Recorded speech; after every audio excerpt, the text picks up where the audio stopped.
That's the Tribune's podcast. This is Wednesday.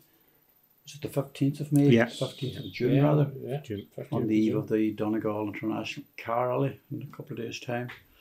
But we're going to start this evening. Eamon McFadden joins myself, John McAteer and Declan Kerr. And Michael D. Higgins, our revered president, has caused angst in the government by saying that the housing isn't a crisis anymore. It's a disaster. No man spoke a truer word and has driven them bonkers and bananas. The fact is that he got 56% of the vote at the last election, which is a lot more than any of them will ever achieve. I mean, why would they be offended by it? Can't be offended by it, and they can't. They're not able to. They're in no position to refute it either. That's exactly it. The truth hurts. Housing is a disaster because the general public is saying it. I mean, it would seem that there's members of the cabinet living in cloud cuckoo land who believe their own publicity, their PR nonsense. I mean, every time they come out with a policy on housing, the next week it seems to get worse. I mean, the homeless figures are way over 10,000. And the president was in Kildare on Monday, was it? Opening a sheltered housing development for people in need of housing. And he spoke about education and all of these things, but he said housing isn't a crisis anymore, it's a disaster. You could stand on any street corner in Ireland and whistle that and nobody would disagree with you. But you move that then into the confines of Leinster House where everybody needs to be massaged and their egos massaged every day of the week, even though they're making a complete balls around the country. Doesn't seem to matter, does it? It seems to be just there's a housing policy, just and they stick to that line. Then that there's a policy in place and it'll work in time. But as you say, every week there's. But they're doing the same with health. Acute problems all the time. They're doing the same with health and everything else that they touch.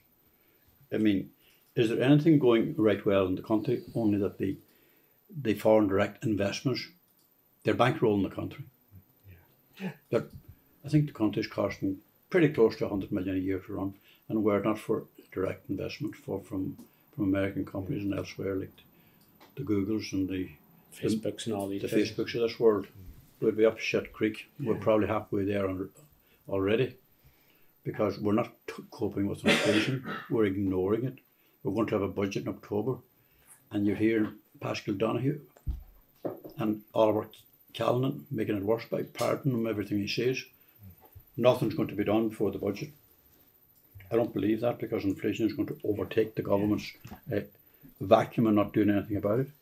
Because fuel prices are going so far through the roof, there's no knowing where they're going to stop at. And now, I suppose the cost of living, generally speaking, food is going to become a much more expensive issue for them. Yet they're content to go off in a month's time on their holidays and come back at the end of September and do nothing in the meantime. Yeah. I mean, is that a good enough way to be doing things? It's such an extreme situation now that really it calls for urgent action, not something that you can deal with in September or October. Yeah, I mean, you think of the crisis after crisis that's beyond there's a even more energy fuel crisis going to deepen and worsen. Fuel seems to be a huge crisis for people who are doing a fairly decent 500-600 kilometres a week. 65 and 70 euro for fuel in a week is just not on. And there's no point in saying that they put over 2.5 billion into it to ease the crisis. It's the way that they put it into it, that they handed the money to poets and princesses and millionaires and all the rest of it. Let's face it, most of us sitting around this table hardly needed that electricity allowance or whatever it was. 200 was it? 200, and in some cases probably 150. But the reality was that should have been specific, first of all, to those on social welfare, and then to those on minimum wages. The lower paid under 35,000 a year should have come in for a share of that. Yeah. But I mean, to throw it around willy-nilly, that was just craving attention from the electorate that they were doing something. Yeah, it wasn't targeted at all. The exact opposite was the case, as it turned out to be. Ireland has been voted the third most peaceful country in the world. Is that because we have no visitors this year? Remember that election, do you? Iceland is the first. That's understandable. New Zealand is a vast country. Ireland is in third place. Then Denmark and Austria. Will that get us any visitors to come in to see why we're so quiet? I think it mightn't just work. Yeah, like the Good Friday Agreement is there for a reason. It's hard to believe that this sort of has gotten that peaceful, and I suppose the way the threats of the protocol been reneged on and all this here, you know, that there's a lot of summer intentions up there. I'd be quite surprised that that's the. Can you see Board Fáilte or Fáilte Ireland making that a logo now for promoting the tourists coming into the country? They'll come up with something, don't you worry. They always do. They never resist. They never resist that temptation. But I mean, in reality, it is a very quiet tourist season so far. It's not helped by the poor weather conditions. Yeah. And it's not helped by lots and lots of people are going on holidays overseas. And the cost of staycations has gone through the roof. So you can imagine a foreign visitor coming over here, like having to tour the Wild Atlantic Way in. I suppose. Could they afford it? There'll be a very tiny percentage of wealthy, but I mean it'll be a small percentage, but it'll not. It's not what the stock and trade of the tourism sector is made up of. Very elite crowd, you know. Yeah. Like if you go to these, what do you call it? These big castles, Ashford, and all these. Moulton, all those places. They're busy enough. Like there is a lot of wealth there, but that's only a tiny percentage. They're the higher end of the market. Like the wee Bundorns and the Adairs and the Dauphines and all that isn't gonna. That doesn't make up all their trade, you know. I know, but even the more middle of the road hospitality has got also got very expensive. Yeah, you know? That's the one. That's the Ireland has had. We have a fair track record and been very expensive. But we always would have had, and most island nations would have that. Price gouging is quite rampant. It's quite evident. People talk to you about the cost of a night out and the price of food and all that kind of thing. People are kind of surprised it's so high. But the cost of living is also very high. Cost of staffing must be very high. I have no idea what staffings are like, because I mean the living wage is about what, $12.70, is it? There's not that many on the living wage. The minimum wage went up this year by about 30 cents from $10.20 to $10.50. You won't be eating too many fish and chip suppers on those kind of incomes. And there's a lot of people on those kind of incomes. Yeah. I'm not saying where they're working, they're probably here, there and everywhere. We'll turn our attention, Declan, to Donegal on Sunday. Will you echo Michael D. Higgins' remarks? Disaster. Yeah. Yeah, listen, I think it was a demolition job by Armagh, and it raises a lot of questions, I suppose, in the aftermath of it. The actual performance on the day, being beaten by 10 points after recovering from a poor start, but conceding a penalty just at the end of the first half. Shouldn't have been at the end of the game, but it was. Signalled the big turning point, didn't it? And really questions have to be asked how, you know, you were only 4 points down at half time, but that was effectively the end of the game. Because Armagh, really was, yeah. Armagh got the first 5 points of the second half, and that the game was over before that, but that 5 points in the first 5 points of the second half fairly kind of imploded there, really, didn't it? And I suppose the big talking point was the supporters voting appeared to have voted with their feet. They didn't go to Clonus. Well under 5,000. I'd numbered by about 3-1, I heard. It would have been easy. I wouldn't. It's hard to say. Well, there was little atmosphere. In fact, there was little atmosphere when you looked around the different stadiums all weekend. They were all empty. It poses huge questions for the GAA as to how they're going to manage this, because let's face reality. Do we have 6 top teams in the country that's capable of winning the Sam Maguire Cup at the moment? No. Do we have? Take Kerry and Dublin out of it. Where do you go then? No, you reach for Armagh. You're back into Mayo and the fold again, and then Galway's they're at long odds. Each those other teams outside Kerry and Dublin. So it is a big. But for Donegal, listen, it's. Is it the end of an era, do you think? It certainly looks like it, you know. But we haven't heard from the county manager Declan after the game. He hasn't media, local or national. He didn't do any interviews after the game, so we don't know. None of the players really did. I'm hearing talk from people in the GAA that we need a whole new mindset in attitude and in training and in the type of free-flowing football that Dublin and Kerry characterise. Are we capable of doing that? You can't turn that around in a couple of years, because that type of football is there. It's very prevalent at club level. So to turn that around will take at least 4 or 5 years, at least. You know. It's also claimed that Donegal supporters are too impatient. I mean, when did we last get into a semi-final for the All Irelands? No, you're going back. It's going back a few years. Going back to 2014. It's a long way back. When they got to the All Ireland final Yeah. that year. Yeah, Mm-hmm. yeah. So that's 8 years ago. See, there's high ambitions for that Donegal team. They were seen as pretty high achievers, and there were quality footballers in there. You know, Michael Murphy was the pivotal and key player in that team. He's no longer that. He no longer can turn a game around, can he? No, well, Michael's now 30. I think it's 32 years of age. So you can't expect him to have the same influence as he would have had. You're depending on other players to have stepped up to the plate, and that hasn't happened. Has to be a squad, really, doesn't it? Yeah, It can't be. to be a squad. So, Would it be realistic to build a team or rebuild a new team without him? well, sooner or later that's going to have to happen anyway. How soon that's going to be, we don't know, but. That's going to be a very, very difficult challenge for whoever the manager is. Mm-hmm. You know, so. Yeah. If you were to look outwards at who is there potential to lead the Well, I mean, team. Obviously, there isn't a vacancy as we speak, but names are being mentioned. Whether they would have any interest, and Martin McHugh's name has been mentioned. He has never held the job of manager. I don't know at this stage whether he would be interested in it or not.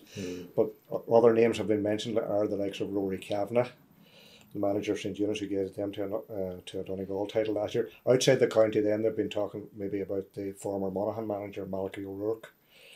But, and of course Jim McGuinness. Jim's around there. Yeah, Jim McGuinness is another figure. Realistically, though, do you expect him to come back again? And, you know, like is that era that he epitomised in 10, 12 years ago, is that era now gone from the GAA? Yeah, I think so. And you get the sense I don't think that Jim McGuinness is going to come back. Possibly not, because he's given it all that he could. Yeah. Anyway, we're going to stay on a topic close to our hearts this week. It's not the Donegal car rally, or is it? Do we know anything about the car rally much? I don't have any. The rally? I don't have any PR stuff in from them. Yeah, well, everyone's gearing up for it, pardon the pun, but about 172 competitors listed on the site as today. The teams from mostly across Ireland, the island of Ireland and the UK. A few coming in from Australia and further afield like that. And that I think there's about almost 30 in the Heritage Historic Classic and about 25 in the juniors. Yeah. And then you have a number of past winners in there, like, the Sam Moffats. Most of the names we're very familiar with anyway. That's relatively Gary Jennings and people like that would be very well known too. But there was one I was just reading there that young Max McRae, he's going to be there, and he's coming from Australia. He's based in Perth, Australia. But his family connections obviously is that does give us something. Jimmy was a former grandfather, was a winner of the rally back in 1980. Was that? Yeah, and then you had his sons, Colin and Alistair. Alistair, right. Yeah. Did they were recognised drivers across Europe in their day? Oh, World Rally, yeah. Elite level. But really. it's a big rally. 50th year this year? Yeah, 50 years of it, yeah. Yeah, I see that. But then the caveats, but it's a group of local people. Yeah, and you know yourself, there's a lot of local names strongly linked to the rally too. A lot of them be well-known business owners, garage owners, that type of thing. Yeah. That's all, I suppose, with a couple of years out of hiatus. Francis McLouis and Robert Ward and the late Derek McMahon and Seamus Kiernan, the founder of the Kiernans Enterprises. Francis McLouis and Derek McMahon and Robert Ward's ambition and their whole idea of getting the rally here was to put some big event into this part of Donegal, into the Milford area, that would attract national attention for a weekend of the year because they felt that they needed it. It's no longer based in the Milford area. There's a lot of goodwill lost over the head of that. And there's probably goodwill lost outside of Milford on it there, because the need for a main event in this area is still there, more so than ever before. Probably more so. The whole idea of taking everything into Letterkenny rankles with many, many people. But we just wish them the best of luck with it and hope that It's a safe journey for Safe, everybody, yeah. and especially for the spectators and people out watching it. Just take care and enjoy it. Now, another event that we want you to enjoy, because we have a vested interest in this, because we're publishing a programme for it, is the 51st Lennon Festival in Ramelton that kind of kicks off on the 29th of June. There's a whole lot of stuff going on here. There's crab fishing and raft races and kayaking, and we're asked to mention specifically the RNLI Soapbox Derby on Sunday the 3rd of July, with over £300 in prizes, or €300 in prizes. And there's a lot of big names as well: Jimmy Buckley, Derek Ryan, Olivia Douglas, Paul McCahill. But the biggest name in it is this Chris Norman, the former lead man with Smokey and living next door to Alice. You've probably heard of the song being sung in a slightly different name at weddings. Alice, who the fuck is Alice? But he's there, and they're hoping for a big crowd at that. Lots of stuff going on at the festival. They put together a fine brochure of 110 pages, and it's available. We're the publishers of it, and it's available And Noel Cunningham's this opening day next week. And of course, the Donegal Person of the Year. I think it's his first time to open the Lennon Festival. Yeah, as far as I know. Well-known figure in the world of show business entertainment. Yeah. I just listened to him last week on with Brendan O'Brien on his programme on RT1 radio, talking about when he met Princess Diana, when he rubbed shoulders with the great and the good. A great ambassador for Donegal. Brilliant ambassador for Donegal, and he's a great character to meet and greet. So it'd be nice for a lot of people to come out and just have a word with Noel. There's a lot of other things there. I'm just looking at Derek Ryan. I'm just looking at the Vintage Tractor Show on the Saturday the 9th of July. There's lots and lots of good material. There's a traditional Lennon Festival Parade. There's the Queen of the Lennon. There's all of that. We'll have more on that next week again. But we're going to look at something else now, are we? We're going to visit Ireland's smallest art gallery. I'm just looking at it here on the page now. It's some nice bits. So it would remind you of the famous Ireland's smallest shop that used to be in the Gap. Imagine thinking about that. So if you put that into your mind when you see it before you get it, it harks back to that there. But it's a piece here by James Woods on that. Surprises galore in Ireland's smallest art gallery, and there's a nice picture. This is over in Dunlewy. It's on the M56 there, and it's a wee art gallery known as Danland Seen in the Gig. And typical of James Woods, he has to go in and get to know who this is and what's going on and all this here. His opening statement there is very interesting. It says, Tarasja, ta Fatcher Road, he says with the local blast. But turns out that Fran O'Boyle is English born and spent most of his life across the water in Old Blighty. But he goes on to explain to them that he comes from Irish stock, although he did reside most of his life in England. His parents, one of them was from the Glens of Antrim, and one of them his mother was from Leitrim. And that's it. And he's ended up there now. And he himself has been an artist and a mural painter. And this is something that came to him in his life and all this. It looks very exciting. He looks to be a very talented man. Full of character, and there's lots of nice wee examples of these. But I think they call them lino sketches, where they can carve into the lines, and then you print off that there. So it's a nice one there. It's a nice feature to read in this week's Tribune. It's full page of it there. There's pictures. Declan, tell us about the boys cutting the turf. Yeah, going back in time, the three young men, Dylan McFadden, Sean Cullen and Darren Shields. We have a nice picture of them there cutting the turf on Tullabog there on Monday evening. The three boys, it was through I think one of their grandfathers noticed the old spade and got it sparked their interest, and two of them are students at second level schools here in Milford, and the other lad is Darren is in the Ballyhaise Agricultural College. So they're cutting. We see them there. Cutting in the very old traditional way. Hark back to the bygone era in some ways, nearly. It's lovely pictures, very photogenic actually. And yet it is a reminder of what young lads can do, and probably do well out of it. Start a new fitness cruise for a start. Move on, running out of time here. Donald Kelly elected Mayor of Letterkenny yesterday evening. That's Tuesday, and Tell us a bit about that. You were at that. Yeah, I was at that, and it was a very emotional evening for the Kelly family and for Donald himself in particular. He's a new mayor of Letterkenny, and of course, that his late brother Manus. He succeeded him after his father Donald had vacated the seat, and I suppose, listen, he spoke about Manus in particular, and the election campaign, and the celebrations, and having Manus on his shoulder, lifting him shoulder high in the aura, and then just a month later, obviously, it was a more surreal experience with. But we wish him well. For the next year is going to be a busy one, and we congratulate the outgoing Mayor Jimmy Kavanagh, who never missed a beat in the past 12 months. Yeah. Our lead story is around the government and Micah, and we're just saying that the government fears Micah families again. That's a quote I was given today.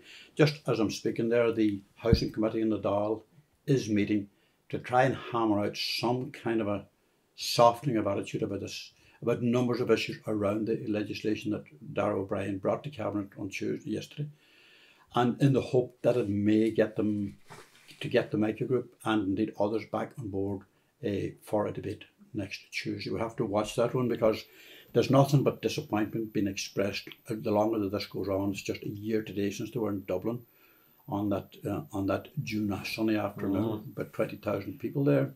That was followed in October with 30,000.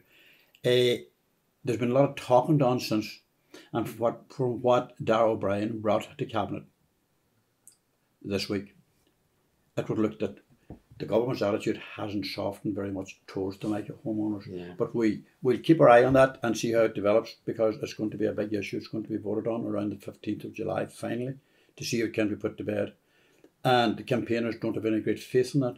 They believe that they really have to look beyond this government and the next election to a new administration to find a solution. But with that, we'll leave you for the week. Thank you very much indeed for listening, and we'll talk to you then.